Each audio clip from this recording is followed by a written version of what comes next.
কুড়িগ্রামের উলিপুর উপজেলার প্রত্যন্ত একটি গ্রাম সাতভিটা, আর সেখানেই জয়নাল আবেদীন গড়ে তুলেছেন সাতভিটা গ্রন্থনির। পঞ্চম শ্রেণীর পর পড়াশোনা ছাড়তে হলেও বইয়ের প্রেম তাকে নিয়ে গেছে জ্ঞানের নতুন দিগন্তে। জয়নাল আবেদীন কাজ করতেন গাজীপুরে ইটভাটায়। কাজ করার সময় রাস্তার পাশে পুরনো বইয়ের দোকান থেকে শুরু হয় তার পাঠযাত্রা। বই পড়া থেকে জন্ম নেয় এক স্বপ্ন, নিজ গ্রামে গড়ে তুলবেন একটি পাঠাগার। ২০১১ সালে সেই স্বপ্নে বাস্তব রূপ দিতে শুরু করেন সাতভিটা পাবলিক লাইব্রেরি। মাঝখানে বিভিন্ন কারণে লাইব্রেরিটি বন্ধ হয়ে গেলেও জয়নাল হাল ছাড়েননি। আবারও সংগ্রহ শুরু করেন বই, জমি কিনে নির্মাণ করেন নতুন ঘর।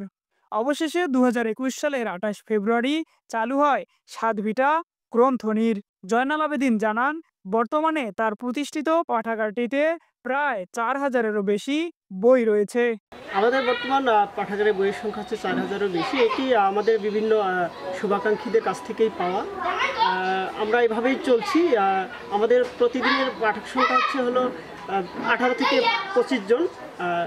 এবং মানে আমরা চাচ্ছি যে আসলে এই যে পাঠকের সংখ্যাটা এটি দিন দিন আরও বৃদ্ধি পাক, এবং আমরা যাদের কাজ ধরছি তাদের অনেককে হারিয়ে ফেলছি এবং নতুন অনেকে যুক্ত হচ্ছে। তো আমরা আশা করি যে একটা পর্যায়ে আমরা এই মানে জার্নিটা শেষ করতে পারবো এবং ভালো কিছু পাঠক বা যারা বই দিয়ে নিজেকে উন্নত এবং সুন্দরভাবে প্রতিষ্ঠিত করবে।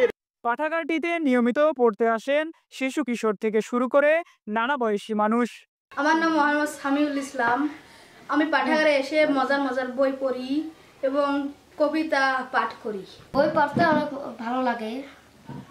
আমি এখানে এসে খেলাধুলা করি, বইও পড়ি। বই বাড়িতে গিয়ে নিয়ে গিয়ে ভালো করে পড়ি, পাঠাগারে এসে জমা দিই। আমি পাঠাগার আসিয়ে বই পড়ি।